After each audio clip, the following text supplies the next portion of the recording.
নিষেধাজ্ঞা না থাকায় বেনজির যে কোনো জায়গায় যেতে পারেন বললেন পররাষ্ট্রমন্ত্রী। স্বচ্ছতার সঙ্গে কাজ করছে দুদক এবং সরকার। জবি শিক্ষার্থী অবন্তিকার আত্মহত্যার প্রচারণার মামলায় দৃশ্যমান কোনো অগ্রগতি নেই, অভিযোগ মায়ের। প্রভাবিত করছেন অভিযুক্ত শিক্ষক। রাজধানীর আফতাবনগরে এবার বসছে না পশুর হাট, হাইকোর্টের আদেশ আপিল বিভাগীয় বহাল। এবং ভারী বৃষ্টিপাতে সিলেটে বন্যা পরিস্থিতির আরও অবনতি। প্লাবিত ওসমানী মেডিকেল কলেজ এলাকা, বাড়ছে দুর্ভোগ।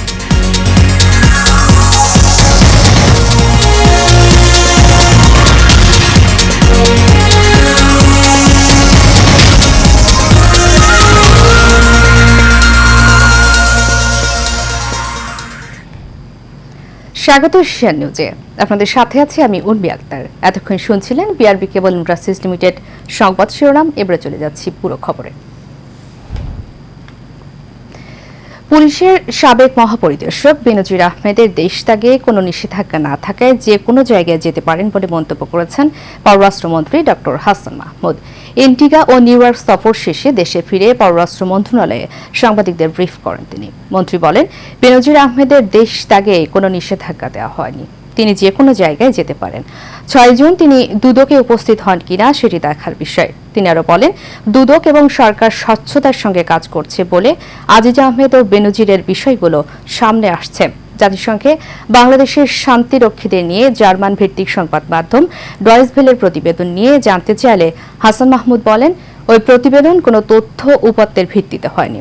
এ সময় মালয়েশিয়ার শ্রমিকরা যেতে না পারার পেছনে কেউ জড়িত কিনা তা খতিয়ে দেখা হবে জানিয়ে ডক্টর হাসান মাহমুদ বলেন, এ বিষয়ে প্রবাসী কল্যাণ মন্ত্রণালয়ের সঙ্গে কাজ করছে পররাষ্ট্র মন্ত্রণালয়।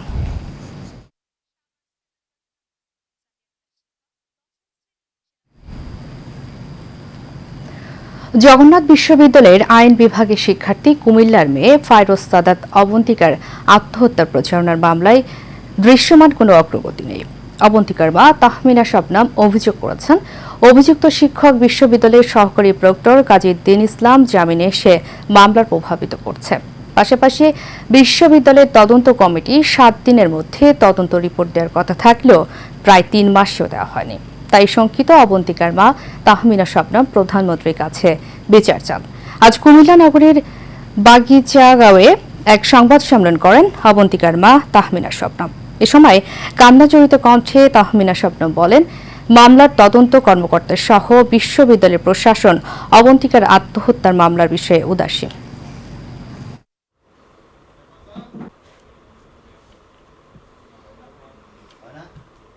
আমি মেয়েকে কিন্তু রেজাল্টে একটু 19-20 হতে দেই নাই।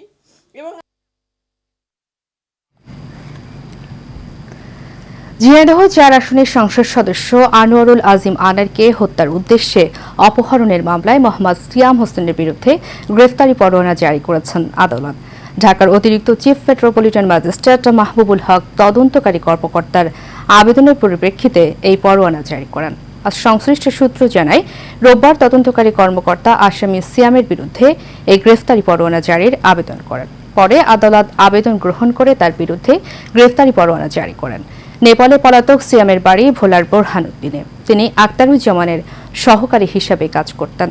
এদিকে আনারের দেহাংশ তল্লাশিতে যুক্ত হতে চলেছে ভারতীয় নৌবাহিনী এবং উপকূলরক্ষী বাহিনী। পশ্চিমবঙ্গের গোয়েন্দা পুলিশ সূত্রে এমন তথ্য পাওয়া গেছে, এমপি আনারের দেহের হাড় এবং মাথার খুলি উদ্ধার করতে ভারতীয় নৌবাহিনী ও উপকূলরক্ষী বাহিনীর সাহায্য নিতে প্রক্রিয়া শুরু করেছে সিআইডি।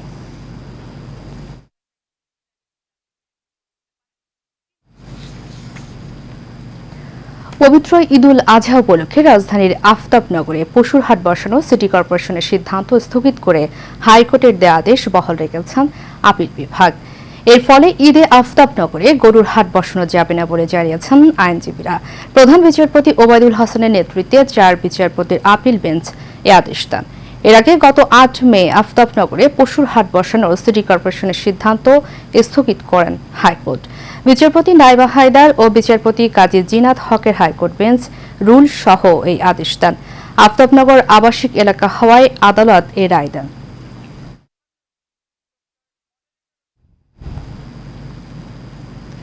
ঈদ যাত্রার দ্বিতীয় দিনে চলছে ট্রেনের অগ্রিম টিকিট বিক্রি। কালোবাজারি ঠেকাতে শতভাগ টিকিট দেওয়া হচ্ছে অনলাইনে।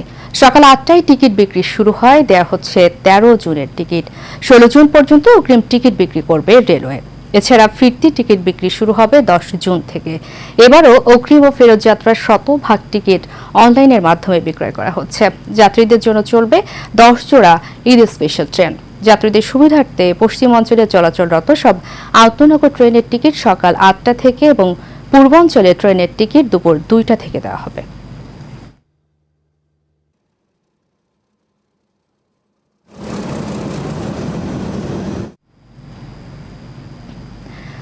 ভারী বৃষ্টি হওয়ায় সিলেটের বন্যা পরিস্থিতির আরও অবনতি হয়েছে। জলমগ্ন হয়ে পড়েছে নতুন নতুন এলাকা।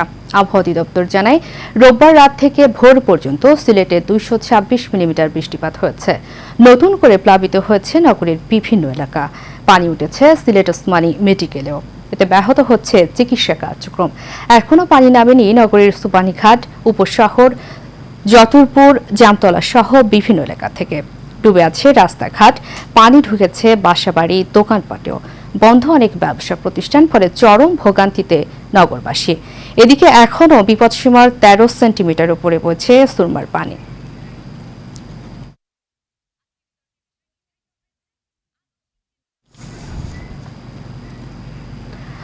সাতক্ষীরায় বঙ্গবন্ধু সৈনিক লীগের নবগঠিত কমিটির পরিচিতি ও আলোচনা সভা অনুষ্ঠিত হয়েছে। সাতক্ষীরা শিল্পকলা একাডেমির অডিটোরিয়ামে এই পরিচিতি ও আলোচনা সভা অনুষ্ঠিত হয়।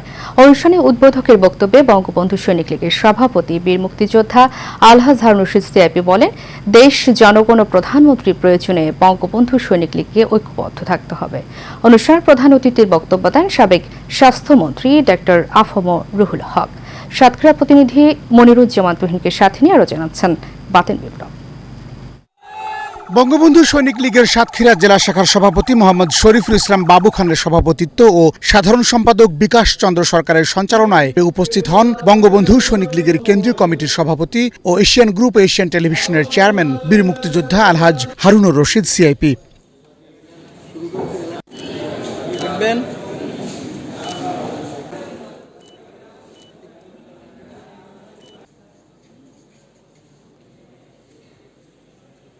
সাতক্ষীরা জেলা আওয়ামী লীগের সাধারণ সম্পাদক, জেলা পরিষদের চেয়ারম্যান আলহাজ মোহাম্মদ নজরুল ইসলাম, সাতক্ষীরা জেলা আওয়ামী লীগের যুগ্ম সাধারণ সম্পাদক আলহাজ মোহাম্মদ আসাদুজ্জামান বাবু ও সাংগঠনিক সম্পাদক কাজী আক্তার হোসেন সহ এ সময় বক্তব্য রাখেন বঙ্গবন্ধু সৈনিক লীগের কেন্দ্রীয় কমিটির সহসভাপতি অ্যাডভোকেট শওকত আলম, সহসভাপতি বীর মুক্তিযোদ্ধা ইঞ্জিনিয়ার সারোয়ার হোসেন তালুকদার, যুগ্ম সাধারণ সম্পাদক শাহ রেজাউল মাহমুদ, কেন্দ্রীয় সাংগঠনিক সম্পাদক মোহাম্মদ সোহেল রানা ও খুলনা বিভাগীয় সাংগঠনিক সম্পাদক মোহাম্মদ আলমগীর হোসেন।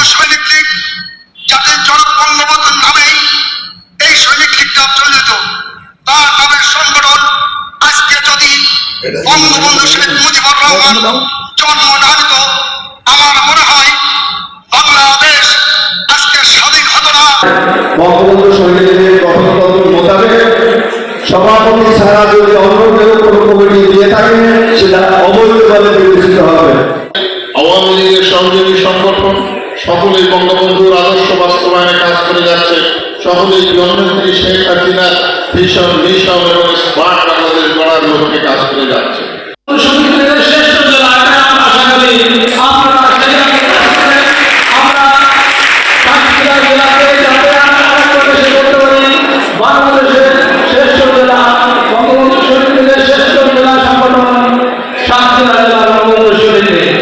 রাজনীতি করার হলো অনাপত্তিপত্র আমরা গ্রহণ করে সামনের পথ চলা আমাদের তৈরি হয়। বঙ্গবন্ধু সৈনিক লীগের সভাপতি বীর মুক্তিযোদ্ধা আলহাজ হারুনুর রশিদ সিআইপি বলেন, অস্ত্র হাতে যুদ্ধে অংশ নিয়ে দেশ স্বাধীন করার পর থেকেই তিনি শেখ হাসিনার পাশে আছেন। আগামীতে বঙ্গবন্ধু কন্যার যে কোনো প্রয়োজনে জীবন দিতেও প্রস্তুত তিনি। আমি বঙ্গবন্ধু সৈনিক লীগের সভাপতি হিসাবে বলতে চাই, আমি একজন বীর মুক্তিযোদ্ধা, আমি সিআইপি, আমি ইন্ডাস্ট্রিজ। এ সময় তিনি নেতাকর্মীদের ঐক্যবদ্ধ থাকারও আহ্বান জানান। আমাদের বঙ্গবন্ধু সৈনিক লীগকে শক্তিশালী করার জন্য মিলিয়ে ঝিলে কাজ করতে হবে এবং দেশের মাননীয় প্রধানমন্ত্রী নেতৃত্বে এই বঙ্গবন্ধু সৈনিক লীগ যেভাবে হুকুম দিয়েছে, আপনারা থানা লেভেলগুলা কমপ্লিট করবেন। কমপ্লিট করার পরে আবার প্রয়োজন হয় আমি আসবো, আমাদের যারা আছে তাদের নিয়ে আসবো, আইসা আবার সব থানা লেভেল সহকারে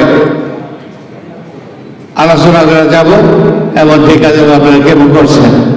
অনুষ্ঠান শেষে সাবেক স্বাস্থ্যমন্ত্রী, বাংলাদেশ আওয়ামী লীগের সভাপতি মণ্ডলীর সদস্য, সাতক্ষীরা ৩ আসনের সংসদ সদস্য ডাক্তার আফম রুহুল হক এক ভিডিও কলের মাধ্যমে প্রধান অতিথির বক্তব্য রাখেন।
বাতেন বিপ্লব, এশিয়ান টেলিভিশন। শুভেচ্ছা, স্বাগত। 21শে আগস্ট প্রধানমন্ত্রী শেখ হাসিনাকে হত্যার জন্য গ্রেনেড হামলা করে বিএনপি। তারা এই গ্রেনেড হামলার মাধ্যমে দেশকে আবার পাকিস্তান বানাতে চেয়েছিল বলে মন্তব্য করেছেন বঙ্গবন্ধু সৈনিক লীগের সভাপতি এবং এশিয়ান টেলিভিশন এশিয়ান গ্রুপের চেয়ারম্যান বীর মুক্তিযোদ্ধা আলহাজ হারুন রশিদ সিআইপি। বঙ্গবন্ধু সৈনিক লীগের যশোর জেলা শাখার প্রথম ত্রিবার্ষিক সম্মেলনে উদ্বোধকের বক্তব্যে তিনি কথা বলেন। হাসিবুর রহমান শামীমের তথ্যচিত্রে আরও জানাচ্ছেন মাজহারুল আমির শুভ। বঙ্গবন্ধু সৈনিক লীগ যশোর জেলা শাখার প্রথম ত্রিবার্ষিক সম্মেলন অনুষ্ঠিত হয়েছে। শহরের পুলেরহাটি স্কাউট ভবনের অডিটোরিয়ামে এই সম্মেলনের আয়োজন করা হয়। অনুষ্ঠানে উদ্বোধক হিসেবে উপস্থিত ছিলেন বঙ্গবন্ধু সৈনিক লীগ কেন্দ্রীয় কার্যনির্বাহী কমিটির সভাপতি, এশিয়ান টেলিভিশন ও এশিয়ান গ্রুপের চেয়ারম্যান বীর মুক্তিযোদ্ধা আলহাজ হারুনুর রশিদ সিআইপি। এ সময় তিনি বলেন, প্রধানমন্ত্রী শেখ হাসিনাকে হত্যার মাধ্যমে এই দেশকে বিএনপি আবারও পাকিস্তান বানাতে চেয়েছিল। মানে প্রধানমন্ত্রী যদি কোনো কিছু হয়ে যায়, খোদা না করুক, তাহলে এই দেশে রক্তের বন্যা বাড়বে, রক্তের বন্যা বাড়বে। কারণ বিএনপি পাগল হয়ে গেছে না। জিয়া রহমান, মোশতাক, এরা বুদ্ধি করে আর্মির সাথে ষড়যন্ত্র করে এই দেশে পাকিস্তানের হাতে উঠানোর জন্য এই চেষ্টাটা করছিল। প্রধানমন্ত্রীর 15 বছর 4 মাসের এই শাসন আমলে দেশের আমূল পরিবর্তন এসেছে বলেও মন্তব্য করেন বঙ্গবন্ধু সৈনিক লীগের সভাপতি। আর কোন যেন বিপদ না আসে, আর কোন শত্রু যেন কোন রকমে চেষ্টা করে বিপদ না আনতে পারে। আল্লাহ যেন তাকে সুস্থ রাখে, ভালো রাখে, সেজন্য আপনাদের কাছে, সকলের কাছে আমার আবেদন, আমি সবসময় আল্লাহর কাছে দোয়া করি আমার মা বাবার জন্য, আর মানে প্রধানমন্ত্রীর জন্য। আপনারাও করবেন, নামাজ পড়ে আল্লাহর কাছে মানে প্রধানমন্ত্রী সুস্থ থাকে, ভালো থাকে। অনুষ্ঠানে বিশেষ অতিথির বক্তব্য রাখেন বঙ্গবন্ধু কেন্দ্রীয় কার্যনির্বাহী কমিটির সহসভাপতি অ্যাডভোকেট শওকত আলম, ইঞ্জিনিয়ার তালুকদার সরোয়ার হোসেন, যুগ্ম সাধারণ সম্পাদক শাহ রেজাউল মাহমুদ, সাংগঠনিক সম্পাদক আলমগীর হোসেন, সোহেল রানা, খুলনা জেলা সিনিয়র যুগ্ম আহ্বায়ক ইউনুচ আলী, খুলনা মহানগরের সিনিয়র যুগ্ম আহ্বায়ক আসাদুজ্জামান মুন্না, শার্শা উপজেলা শাখার সভাপতি আমিনুর রহমান, মনিরামপুর শাখার সভাপতি ইমদাদুল হক সহ সিনিয়র নেতারা। দেখো, আমি প্রধানমন্ত্রী হয়েও আমি মুরগি পালন করে উৎপাদন করতে পারি, আমি মাছ উৎপাদন করতে পারি, তোমরাও করো। এগুলি উনি দেখাচ্ছেন আপনাদেরকে, আমাকে এটি এডুকেশন আমাদের জন্য, বাংলাদেশ জাতির জন্য শেখ হাসিনা দেওয়া এডুকেশন এগুলি, যে দেখো আমি কি করতেছি আর তোমরা কি করো, তোমরা কি করতে পারো না। আমরা অনেকগুলো কমিটি করে ফেলেছি, আপনাদের এখান থেকে আমরা আবার চলে যাব সাতক্ষীরা। আপনাদের প্রিয় ব্যক্তিত্ব, আমাদের সকলের আস্থার ঠিকানা আল্লাহ হারুন রশিদকে মাননীয় প্রধানমন্ত্রী তাকে সিলেক্ট করেছেন এবং সেটা ঘোষণা করে গেছেন। যশোর জেলা বঙ্গবন্ধু সৈনিক লীগের প্রথম ত্রিবার্ষিক সম্মেলনে মোহাম্মদ মতিয়ার রহমানকে সভাপতি ও মোল্লা জাহিদকে সাধারণ সম্পাদক করে ৭১ সদস্য বিশিষ্ট কমিটি গঠন করা হয়। মাঝারুল আমিন শুভ, এশিয়ান টেলিভিশন। এ পর্যায়ে থাকছে সারা বাংলা প্রসঙ্গ।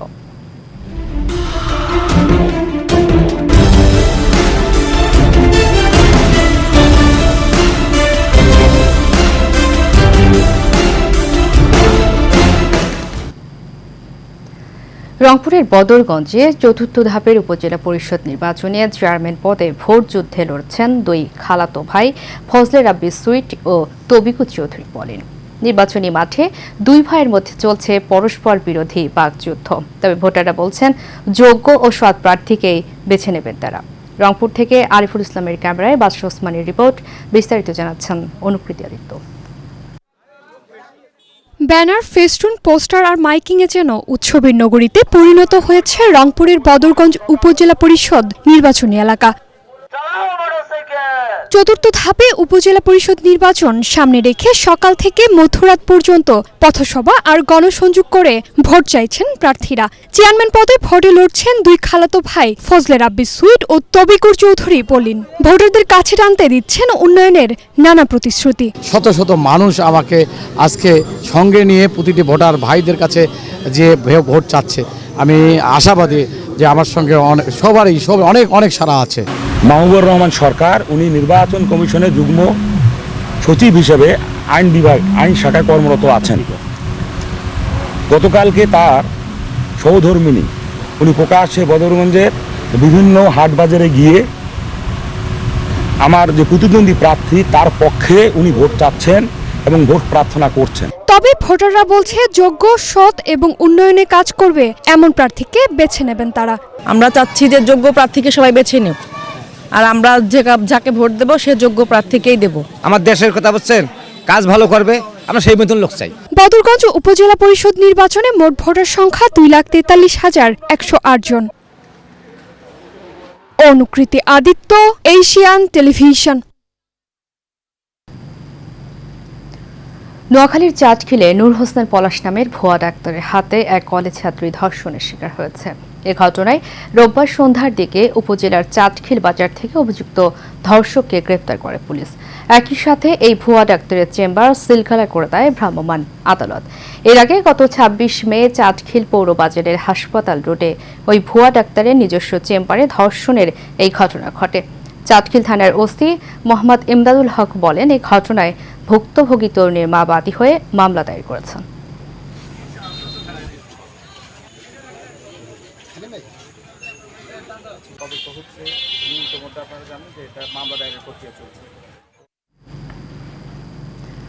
ময়মনসিংহের ভালুকায় বীর মুক্তিযোদ্ধাকে প্রাণনাশের হুমকির প্রতিবাদে সংবাদ সম্মেলন হয়েছে। গতকাল ভালুকা প্রেস ক্লাব মিলনায়তনে ভুক্তভোগী পরিবার এই সংবাদ সম্মেলনের আয়োজন করে। পরিবারের পক্ষে বীর মুক্তিযোদ্ধা জয়নুল আবেদিন বলেন, সালাউদ্দিন সরকার দীর্ঘদিন যাবৎ তাকে নানাভাবে ভয়ভীতি প্রদর্শন করে আসছে। এ বিষয়ে একটি লিখিত অভিযোগ স্বরাষ্ট্র মন্ত্রণালয় বরাবর দেওয়া হয়েছে। এ সময় ইলেকট্রনিক ও প্রিন্ট মিডিয়ার সাংবাদিকবৃন্দ উপস্থিত ছিলেন।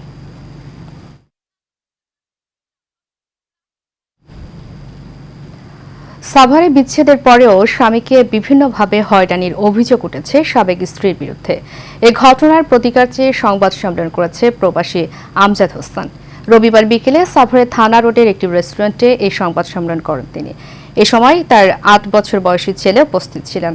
ভুক্তভোগী প্রবাসী আমজাদ হোসেন বলেন, করোনার সময়ে ব্যবসা ক্ষতিগ্রস্ত হলে আমজাদ হোসেনকে জোরপূর্বক বিদেশে পাঠায় স্ত্রী ও শ্বশুরবাড়ির লোকজন। এরপর থেকে তার স্ত্রী সোনিয়া আক্তার টিকটক সহ পরক্রিয়া জড়িয়ে পড়েন। এছাড়া নিজ বাড়িতে ৬ জন নারী নিয়ে শুরু করে পতিতা ব্যবসা। এসব ঘটনার প্রতিবাদ করে ৮ বছরের ছেলেকে মারধর সহ টয়লেটে আটকে রাখতেন সোনিয়া। তাই তাকে তালাক দেন আমজাদ হোসেন। কিন্তু সোনিয়া এরপর থেকে বিভিন্নভাবে তাকে ব্ল্যাকমেল ও হয়রানি করছে। এমনকি নিজ বাড়িতে যেতে দিচ্ছে না প্রবাসী আমজাদ ও তার ছেলেকে। আমার প্রপোজালে হয়েছিল বিয়েটা, তারাই বিয়ে করেছিল।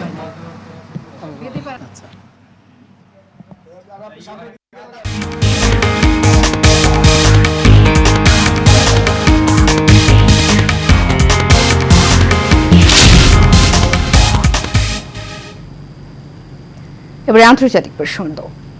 ফিলিস্তিনের অবরুদ্ধ গাজা ভূখণ্ডে দুটি শরণার্থী শিবিরে ইসরায়েলি হামলায় 10 ফিলিস্তিনি নিহত হয়েছেন। এর মধ্যে বুরেজ শরণার্থী শিবিরে 6 ফিলিস্তিনি প্রাণ হারিয়েছেন। নিহতদের সবাই নারী ও শিশু। নুসিরাত শরণার্থী শিবিরে পৃথক ইসরায়েলি হামলায় আরও 4 ফিলিস্তিনি নিহত হয়েছেন। এদিকে হামলায় নিহত 6 শিশু ও নারীর লাশ দেইর আল বালহারের আল আকসা শহীদ হাসপাতালে নেওয়া হয়েছে। জাতিসংঘ জানিয়েছে ইসরায়েলের বর্বর আক্রমণের কারণে গাজার প্রায় 85% ফিলিস্তিনি বাস্তুচ্যুত হয়েছেন। এদিকে গাজা উপত্যকায় ইসরায়েলের চলমান আক্রমণে নিহত ফিলিস্তিনিদের সংখ্যা বেড়ে 36,439 জনে পৌঁছেছে।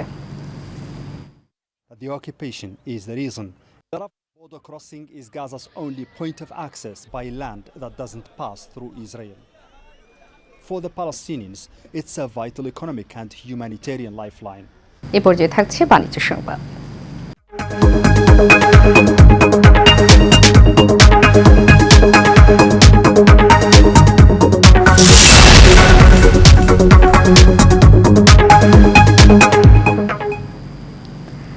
এখন থেকে একমাত্র মোবাইল আর্থিক সেবা হিসেবে নগদ লিমিটেডের প্রধানমন্ত্রী শিক্ষা সহায়তা ট্রাস্টের ভাতা বিতরণ করবে।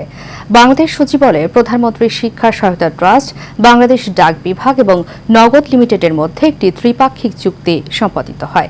এ চুক্তি অনুযায়ী বাংলাদেশের ডাক বিভাগের ডিজিটাল সেবা নগদ একমাত্র মোবাইল আর্থিক সেবা হিসেবে এই ভাতা বিতরণ করবে। চুক্তি স্বাক্ষর অনুষ্ঠানে প্রধান অতিথি ছিলেন শিক্ষামন্ত্রী মহিবুল হাসান চৌধুরী। ট্রাস্ট, এই ট্রাস্টের মাধ্যমে আমাদের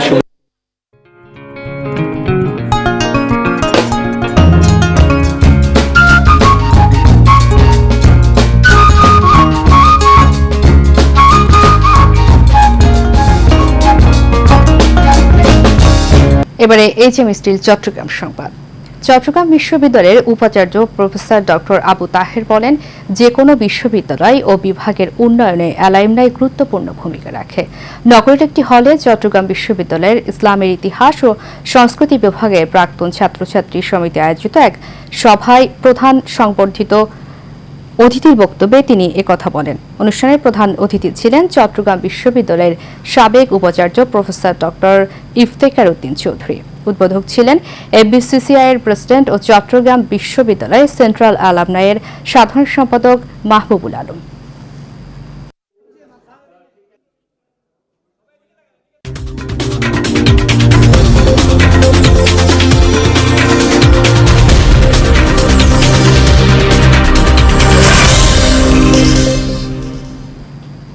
এবারে খেলার খবর। টি-20 বিশ্বকাপে সুপার ওভার ম্যাচে ওমানের বিপক্ষে 11 রানে জয় তুলে নিয়েছে নামিবিয়া। সুপার ওভারের প্রথম 2 বলে অভিজ্ঞ ডেভিড উইলসার ব্যাট থেকে এলো 10 রান। প্রথম বলে 4 আর দ্বিতীয় বলে 6। অধিনায়ক গেরহার্ড এরাসমস শেষ 2 বল সুযোগ পেয়ে তুললেন আরও 8 রান। সুপার ওভারে নামিবিয়ার সংগ্রহ দাঁড়ায় 21 রান। ওমান সুপার ওভারে থামে 10 রানে। এর আগে ব্যাট করতে নেমে 19 ওভারে 4 বলে সবগুলো উইকেট হারিয়ে 109 রান সংগ্রহ করেন ওমান। জবাব দিতে নেমে 6 উইকেট হারিয়ে সমান রান করে নামিবিয়া। এদিকে এই ম্যাচে নতুন রেকর্ড গড়েছে ওমান। ওমানের 10 ব্যাটারের মধ্যে 6 জনই সাজঘরে ফিরেছেন এলবিডব্লিউ এর ফাঁদে পড়ে, যা টি-20 ইতিহাসে এক ইনিংসে সবচেয়ে বেশি এলবিডব্লিউতে আউট হওয়ার রেকর্ড।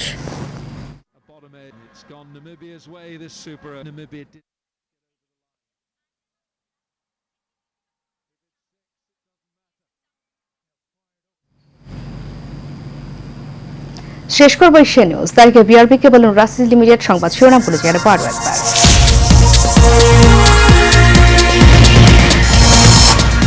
নিষেধাজ্ঞা না থাকায় বেনজিরা যে কোনো জায়গায় যেতে পারেন বললেন পররাষ্ট্রমন্ত্রী। স্বচ্ছতার সঙ্গে কাজ করছে দুদক এবং সরকার।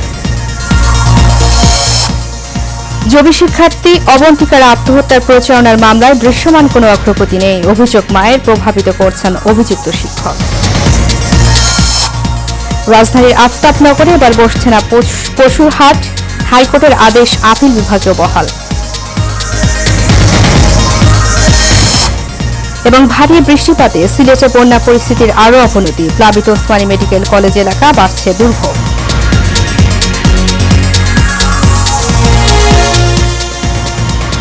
এশিয়া নিউজ এ পর্যন্ত। পরবর্তী সংবাদ দেখার আমন্ত্রণ জানিয়ে শেষ করছি। ধন্যবাদ সবাইকে এত সময় সাথে থাকার জন্য।